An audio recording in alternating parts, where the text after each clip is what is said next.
All right. Good morning, everyone, or good afternoon to everybody on the East Coast, including our guest this morning, who happens to be Ms. Sarah Dutkiewicz from Cleveland, Ohio, but more popularly known by her Twitter handle, ladies and gentlemen, the one and only Saduki. How are you this morning, Sarah? Doing fine. How are you? I'm doing pretty good. We're knocking these out. You know, I'm looking forward to all of these interviews. You're number 3 out of 18, I believe. So I still got 15 to go. But so I'm looking forward to all of them. But one of the reasons I'm looking forward to this one is because you're doing Python, Jupyter notebooks, data science, 3 things that I love to geek out on. So I think we're going to have a good conversation. But before that, there is one question that I'm asking everybody, and let me make sure I have my questions up, and I actually have your. So you have my responses now too. So yes, I'll find them while you're answering the question I'm going to ask everybody because I had them up. But give us the 60 to 90 second Saduki elevator pitch, rather. Sales pitch. Yeah, it can be a sales pitch if you want. Well, the alliteration, it was. The Saduki sales pitch. Call now. Operators are standing by today. So my full name is Sarah Dutkiewicz, but I go by Saduki in the community just because it's a lot easier to say, a lot easier to spell. I'm the mom of 2 boys. I'm the wife of a technology director. I'm a published author of a PowerShell book.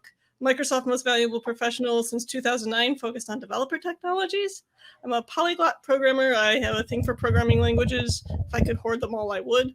I'm a data science adventurer, and I'm a principal consultant with Stage 3 Talent. So I love data, love doing this stuff for fun. And they said, hey, can you do our data curriculum? And I'm like, sure.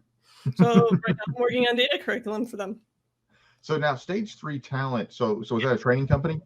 It is a company. We focus mostly on doing curriculum we've got Java, we've got data, we've got .NET Core coming along. We have a few other things in the fire as well. So okay, cool. So is it you say you're working on a curriculum? Mm-hmm. Is it live training? So is it I mean today it would of course be done virtual, but I mean is it live? Quote in person 1-to-1 or a class-based training? No, the stuff I'm developing now, it's asynchronous. So It'll be one of those that you'll be able to go through an online, like a MOOC, a multi-online course kind of deal. And it's going to have both reading content and videos. It's going to have exercises, and then one big project at the end to show off how you understood it. And when I say that I'm working on the data curriculum, I'm working on. Eventually, we will have 4 different courses in what we call our data funnel. So the first is data literacy, so that everybody can read data. And some may be able to write it. And then the second one, we're doing data analysis, and that's going to be people to write it using Excel and Power Pivot and Power BI. So keeping it with the simple tools. But then our third course is data engineering, and that's where we get into Python and Jupyter notebooks. And so I get really excited about that course because it's one of those, it's like now we get to the programming languages side. Right. And then the last one is going to be our citizen data science course. And that's going to be for going into things like getting into the statistical analysis, getting into an intro to AI, intro to ML, to get a higher level things. I'd like to try to get natural language processing in there as well, because that's where I love deep diving lately. Oh yeah, that one's going to be my last course I get to develop, so that's probably not going to be till sometime next year that becomes available. But we're calling it Citizen Data Science because you don't need to be a PhD to go through this course. You won't also you don't get a PhD out of the course, but you're getting into the topics that data scientists get into. Right. So that's also kind of the business that I'm in is instruction for software engineers and data science. I've actually done a Jupyter notebook course. So nice. And I've done some courses on done a course on data visualization and such. So yeah, it's a lot of fun. And I right now, I mean, and that's what's hot right now. That's the hot place to be is data science, machine learning. So yeah. Yes. All right, let me ask you this. So you just told us what your job is, but how would you explain your job to, say, an elementary school student or a high school student or even a professional who's working outside of tech? All right, so I always think of basically how do I explain it to my kids? So my boys are 6 and 8, so they're elementary school students. Okay. And the best way I explain it to them is that I'm a teacher who shows that technology can be useful, because a Okay. lot of the people I'm just starting to talk with, like at my data literacy, they can see things, but they don't have the words for it necessarily, and so they're kind of nervous getting into it. They're not sure if this is really for them. So I work with people on not being so afraid of technology, showing them how they can use it, and things like in our data analysis course, Excel. How many times do you find yourself in a business opening spreadsheets, looking at data and going, okay, this is all overwhelming. It is like visually too much numbers, not enough of I can't tell what's going on. So I teach people how to take all those numbers, make it less overwhelming, make pictures to show those representations. Yeah, Excel. And you bring up Excel there. It's it's a very, I think it's a very underrated tool. I often tell people that Excel is not a 4-letter word. Because so many people, it has a bad reputation. I mean, what I mean, it has a bad reputation. And I say that its only main fault is being remarkably tolerant to abuse, because it is so easy. It's kind of like JavaScript. It's really easy to do it really poorly, but get the result that you want. And, so it can be said about any language, not just JavaScript. But I think it's easy. I think it's easier in JavaScript. I mean, really, the way that a JavaScript can be abused and still work is really, really annoying. Put it that way. So talk about some other things here. So what was your first computer? So my first computer, I got into it later than most, with a 486 compact Rosario. And it was just one of those that my family had to get a computer at that point, because so I'm the oldest of 4 kids. I have 2 brothers and a sister, and we all were at that point in school where we were all doing word processing docs. Right. And I used to be able to stay after school in the computer lab to write my stuff, but it was just getting to be too much. So they saved for a computer, and that's what we ended up getting, was a compact Rosario. So when did you actually realize, hey, I can make this do what I want it to? So in 8th grade, we had a programming class, and they were done on Apple IIes in our computer lab at school. Oh boy, I remember. Yeah, well, and it was one of those that I was like going through the book, going, yeah, this makes sense. This makes sense. Started doing a bunch of stuff. Next thing I know, I was through with the book, and there were still like a couple months to go. Right. And so the teacher's like, have you considered a career in programming? And I'm like, I don't have a lot of money in our family, so I don't see that happening anytime soon. She's like, don't give up on it. She's like, you show a lot of talent for this. And that sat in the back of my head. But that wasn't my initial career goal. Well, that's good that because today I think that so I'm sure your kids are going through school, and their teachers are actively looking at, hey, who's going. But back then it wasn't really something that teachers looked for. That teachers even knew what it was. Because I remember doing I think my start probably predates yours a little bit, but because I was working on Apple IIes back in the 6th grade. So but in my school we only had only a single computer literacy teacher, and she was really the only, and she didn't know anything about programming. She didn't know anything. There were a couple of us who would come in there after school and mess around, but she had no idea really what we were doing. So you had a teacher who actually knew what it was and recognized the potential. That's really rare. Yeah, well, we had these books that were maybe like an inch thick, if that, of just here's how to program and go through exercise by exercise. So it's essentially a way for us to follow through and learn, but I got bored quick and I poked ahead a bit quicker. So yeah. So your favorite code or text editor? Well, right now it's Visual Studio Code. Yeah. So far that's been the popular choice. All the extensions, everything, it's so simple. Prior to that was Notepad++. And I still sometimes would go back in there just because it's easier for me to do the multi-line edit in Notepad++.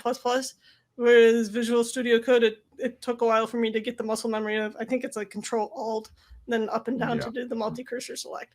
Once I figured that out, oh yeah, code has won me over. I use it for JavaScript. I use it for C#. I use it for HTML and CSS. I use it for Python.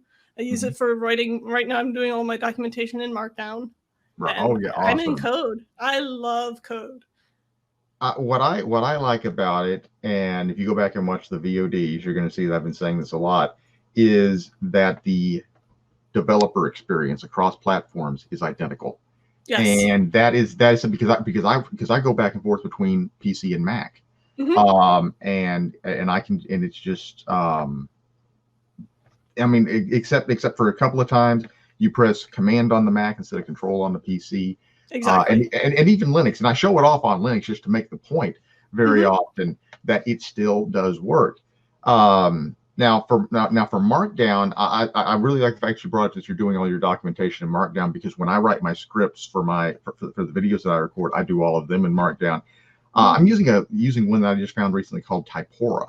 I don't know if you've seen it or not. I really like that one, and the main reason that I like that one is because what it does is it gives me a more accurate word count than what the one for Visual Studio Code does. But other than that, I really love code. I can't wait till Maui drops, because then I can use code for everything. That'll be awesome. that will be great.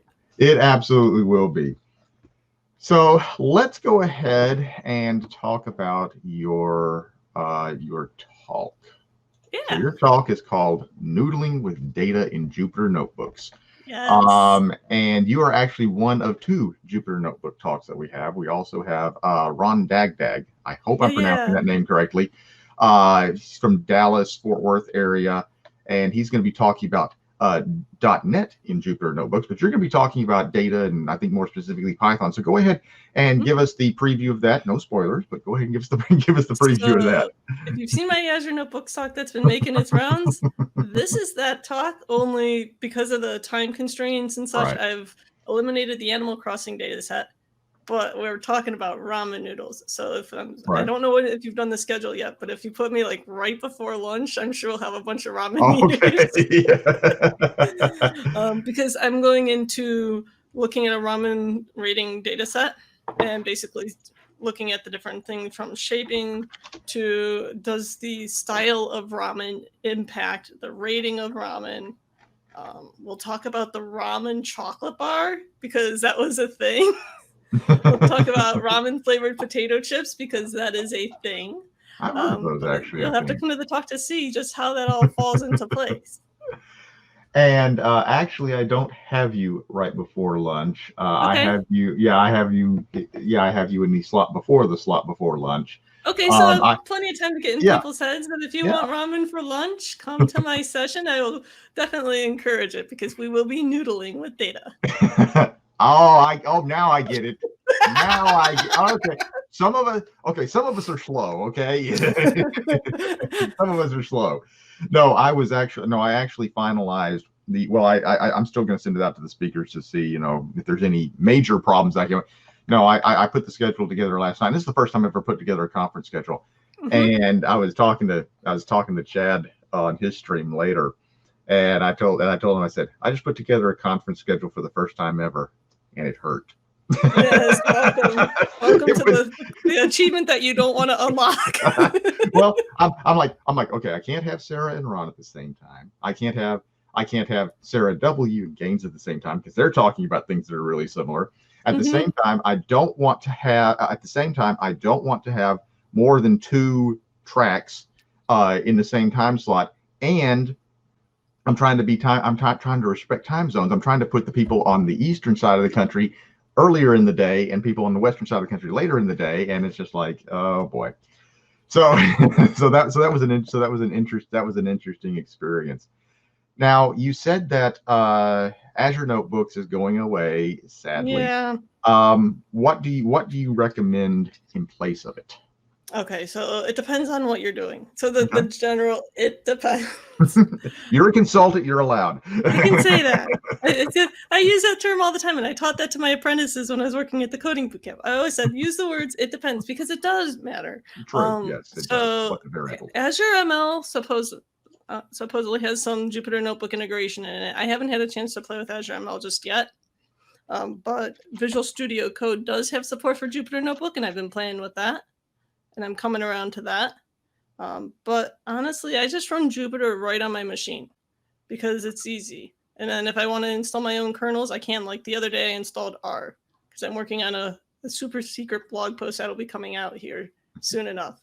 That's just because once you see what day it comes out, it'll all make sense.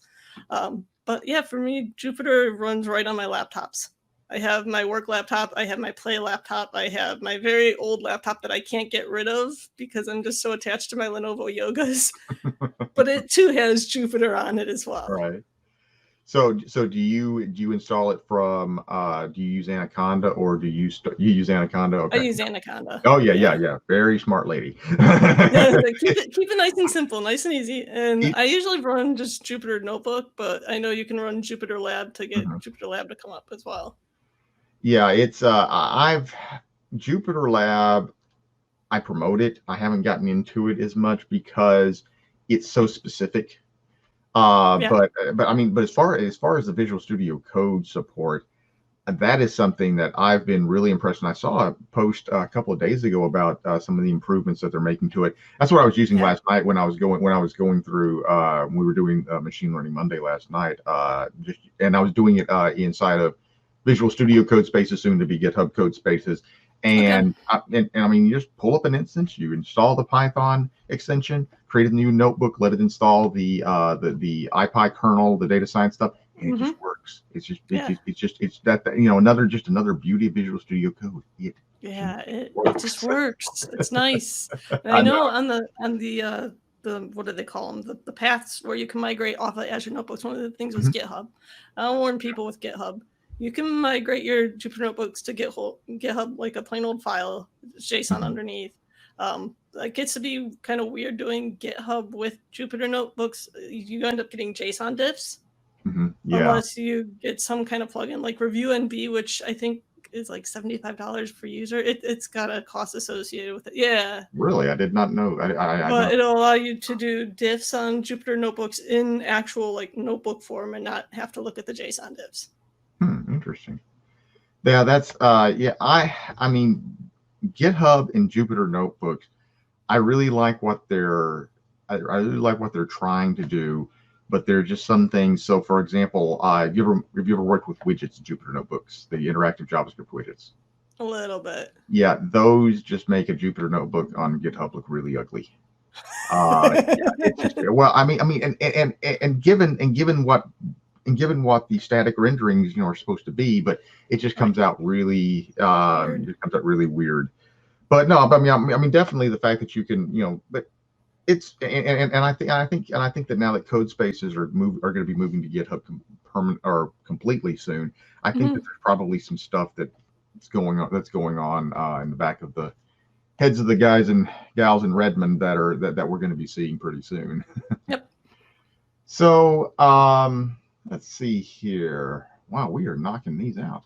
Let me see. So let's talk about. We talked about what you do, professionally. You're longtime MVP, so you're obviously very community oriented. But why don't you tell us about some of the other things that you do to help make the community awesome? Outside of speaking at TDevConf. Outside of TDevConf. So I do speak at various conferences and user groups. I tend to stay, when we're traveling in person again, I tend to stay in like Northeast Ohio and about 2-hour drive either way, just because I like to be able to commute back home when I can. Right. So there's that. But then I'm also helping with a conference called Stir Trek. It's a small conference, about 2,000 attendees that show up in Columbus, Ohio. This year it didn't happen. And I was on their team in charge of the volunteers for about 8 years. And then I stepped down because I had my own event. I was running a hackathon at NASA Glenn Research Center in Cleveland, Ohio. But this year I stepped down from the hackathon because I knew I wanted to go back to Stir Trek. And I also am dealing with some health things. And so it was a lot easier for me to step back from the lead role, go back into an assisting role. Okay. And you're a frequent speaker. I had you spoke at my Python user group month before last, and we'll get you out of Northeast Ohio and get you down here to Memphis in person someday. You've been to Nashville. Cool. You've been to Nashville. It's not that much further. So I've been to Nashville.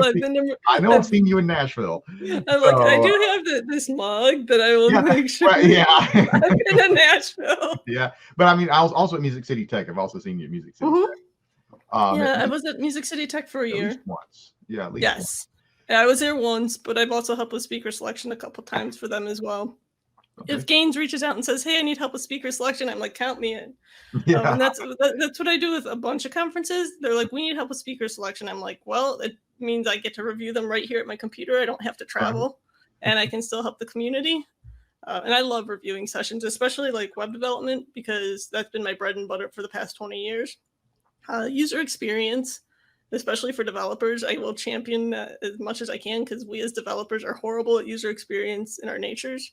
So love seeing UX talks, DevOps talks. So Azure DevOps is one of the talks that's been making the rounds that I do. I do it for SQL developers. So I did that at SQL Saturday in Cleveland.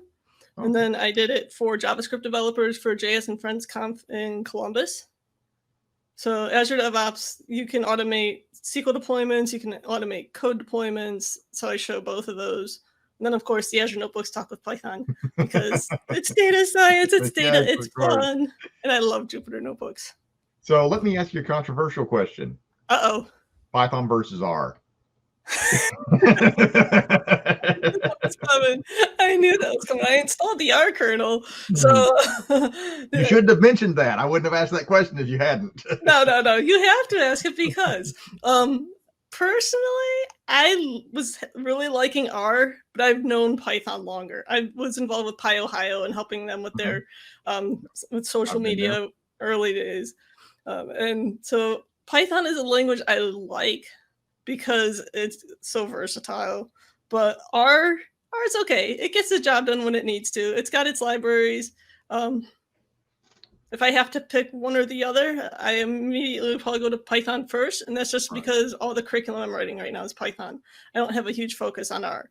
However, I will tell you, I went through both the R programmer and Python tracks at TDevConf. So I've got both of them under my belt. Yeah, R is a language that I keep meaning to go back and learn to do it the right way. And I mean, we were talking about JavaScript earlier and talking about, the quirks that JavaScript has. R really has some quirks. It's just, well, I mean, it was written. And what really gets me about R, I guess, is that people are trying to do things with R that it was never intended to do. And then they complain that it doesn't work. I'm sorry? Then they complain it doesn't work, or it doesn't look right. And it's like, that's not the right tool, people. It's just like bolting things onto R, taking the bolting on of things to PHP to an extreme with R. Yeah. It's just, and if you stick to R for what it was designed to do, great. But when you start moving outside of that, but the problem is that today, data doesn't live in applications don't live in a silo. So that's why I always say Python first, because unless you have a really good reason to use R, because eventually you're going to need to do something outside of data science, and then with that project, and then and then Python's going to help you out a lot more. I was going to say that's where Python's strong points are. Is it's not siloed into data science. It can go anywhere and everywhere. Yeah, absolutely. So that's what you do professionally, and that's related to tech. Now, this is kind of a loaded question also, but I'm asking people, what do you do outside of tech or outside of your profession? Now, that's a kind of a loaded question because speakers, people who speak at conferences, and I'm guilty of this myself, everything that we do outside of work and outside of community that we do just for ourselves is often tech related. so it's still tech no matter how we deal with it. I know. Like I tell people, you can see that I'm a data scientist and an engineer. I've got those in me. You can't take that away from me. So those still fall in my hobbies as well. So we do a lot of gardening and baking here. Well, I say we. So my husband is the primary one who focuses on our garden. If I was the primary one, the garden would be dead, unfortunately. I'm horrible with plants. But Kevin takes care of that. But I'm out there helping with the watering. I'm also helping with the harvesting. Like right now, we are harvesting tomatoes and we're harvesting dragon tongue beans, which are like wax beans with purple striping on them. Interesting. I never heard of it. And then they cook just like wax beans, or like a yellow green bean for those who aren't familiar with that. But it's nice because it's just got that good bean flavor. And then we're harvesting yellow cherry tomatoes, red cherry tomatoes, these tomatoes called Tiny Tims, which are like really small little guys. And then black crim tomatoes. And I've just been turning them into sauce the past couple of weeks. So we have sauce for the winter. Oh, okay. So you make you put all this stuff up. In other words, you preserve it and put all this stuff up. I preserve it, and like the beans, I'll cut up, and then my husband will vacuum seal them, or I'll give the boys. The boys will end up cutting up the beans, then Kevin will vacuum seal them. Put them to work. Yeah, they have their own section in the garden too. Oh, So really? they ended up growing green beans. I think they have potatoes out there still, broccoli, cauliflower, and then some other plants I can't really identify. But that they had planted at school and then they wanted in their garden. So I was like, okay. And then we also have raspberries, blueberries. We had some sunflowers, and then we have some black currant plants as well. Raspberries are one of my favorites. And one of my gripes about them, getting them at the grocery store, is that like if I don't wash them within like a day, they start molding. Yes. It's just that they're extremely, once I wash them and get them into the refrigerator, but if I keep them in the package or they came in from the grocery store, I've got less than 24 hours. Right. Yeah. So they're extremely fresh, but it sounds like what you need to do is, it sounds like what your side gig needs to be is the Saduki Farmers Market. I think you've got a pretty good spread over there. We've got the fruit. It's not steady enough to sustain a farmer's market, but it do get quite a bit. And then the other thing is my husband is on that whole sourdough kick that the internet is on. Oh yeah, that's right. I'm just like, no way, not going to do it. And so he ended up starting it. And he showed me how to maintain it. So I just maintained it again this morning before coming on here. It's going back in the fridge for about a week, and then it'll come right back out when I'm ready to use it again. So it's one of those that we'll change it and we'll feed it every day. And we do what they call 100% hydration. So it's 75 grams of flour, 75 grams of water, 75 grams of the sourdough starter itself. And then sometimes to bring it to life a little bit more, we might do 1 or 2 grams of powdered honey as well. Mix it together, put it in its jar. Then we have cheesecloth over the jar just so it can also get natural yeasts from around the environment. So I've been keeping it alive. It hasn't died on me yet. As long as I see bubbles. It's not a plant, so. Yeah. I'm like, I see bubbles. It's still alive. If I don't see bubbles, then I'm probably crying to my husband like, oh God, I think I killed it. Wouldn't be the first thing that I thought I killed that I didn't, but it happens. Well, awesome. We're almost at time. Before getting your closing thoughts, I'd like to do a few commercial announcements here. So first of all, this is something that came up. I did not even know this was happening this year. And then on Chris's stream yesterday, he's building the site for DevSpace this year. DevSpace is actually going to be virtual. It's going to be on Twitch. It will be this Friday, September 11th. Check out devspaceconf.com, at devspaceconf on Twitter for the details. And but I wanted to make sure to promote that for Chris. Also, this evening, we have our next interview will be this evening. We'll have Denisha Malone. She's talking about Power BI, and she'll be on this evening at 6:45. So make sure to set your reminders for that. Also, don't forget, TDevConf is Saturday, October the 3rd, about 3.5 weeks away. You can get free tickets at bit.ly/TDevConf 2020-tickets.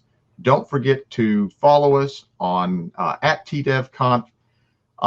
And also we are on the web, tdevconf.com. Sarah, any thoughts that you'd like to leave us with this morning or afternoon in your case? I was gonna say my case afternoon, but everybody else it's morning still, perhaps. Right. So with data being everywhere, if you want to see how we have fun with it using Jupyter notebooks, if you want to learn more about the ramen rater and how does the style of ramen influences ratings, if it does, come to my session. It will be at TDevConf. Doug's got the schedule, and it'll be on the website eventually, correct? Yes. It's going to be on the schedule. It's going to be. I'm going to at least share the Google Sheet this week publicly. Sweet. I'll at least do that. Yes. All right. So stay tuned. We'll let you know when it is. But if you want to learn more about data and Python and Jupyter notebooks and ramen, come and see my talk. Awesome. Our guest this morning has been Sarah Dutkiewicz, also known as Saduki. Sarah, thank you very much for everything that you do for the community, helping to make TDevConf awesome. We will see you again on October the 3rd. Thanks a lot. Sounds like a plan. Thank you, Douglas. All right. Talk to you later. Later.